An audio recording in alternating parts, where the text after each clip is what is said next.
Well, good morning, everybody. We're continuing in Romans, and today we're in the third chapter of Paul's letter to the Romans.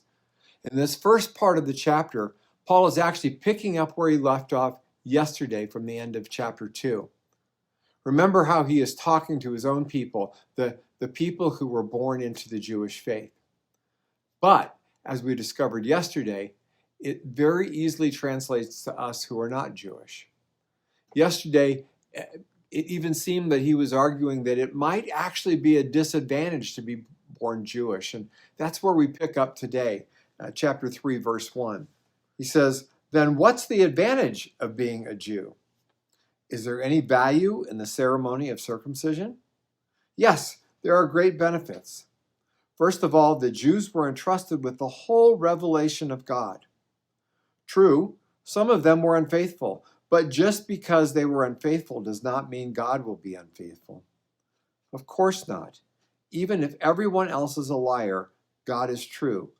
As the scriptures say about him, you will be proved right in what you say, and you will win your case in court. But some might still say, our sinfulness serves as a good purpose, for it helps people see how righteous God is. Isn't it unfair then for him to punish us? Paul says this is merely a human point of view. Of course not. If God were not entirely fair, then how would he be qualified to judge the world? But someone still might argue, how can God condemn me as a sinner if my dishonesty highlights his truthfulness and brings him more glory? And some people even slander us by claiming that we say, the more we sin, the better it is. Those who say such things deserve to be condemned. So let's look at the questions that were being thrown Paul's way. First one is it an advantage to be a Jew? And Paul's answer to them is his answer to us too, because God bless the Jews by giving them a rich history of his faithfulness through Genesis, Exodus, Leviticus, and so on and so forth. And God's incredible faithfulness in the world that made the Jews literal slaves and can make us slaves to so many other destructive ways to live. We can become slaves, but God is faithful, and there is always his offer of his presence and his power. God always has and always will be faithful. Some wanted to argue with Paul again. How can we be responsible for our sin if God's using our sin as an example to others as to how good and righteous and faithful he is? They go on to press the argument a little bit further. They says, aren't we doing God a favor by being dishonest, by sinning all the more? And Paul's saying, no, you don't get it. It's not the more we sin, the more God's goodness shows up.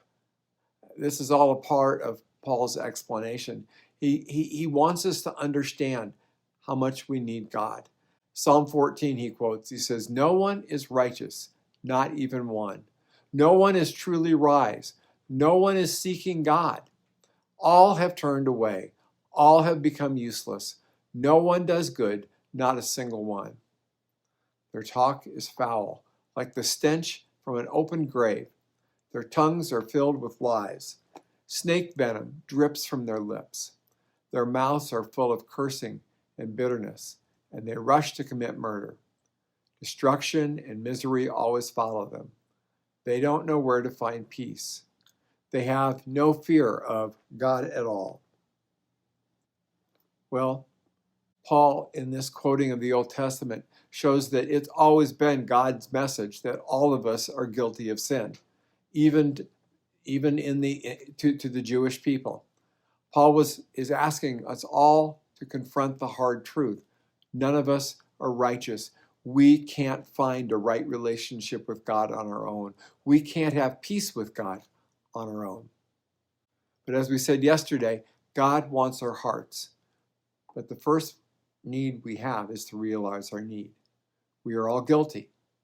Now, the very next verse 21, actually from tomorrow's reading, he tells us the good news once again. But now God has shown us a way to be made right with him without keeping the requirements of the law as was promised in the writings of Moses and the prophets of long ago. Once again, I want to plead with you to keep reading all of Romans. Whereas this section might seem hopeless, there is hope.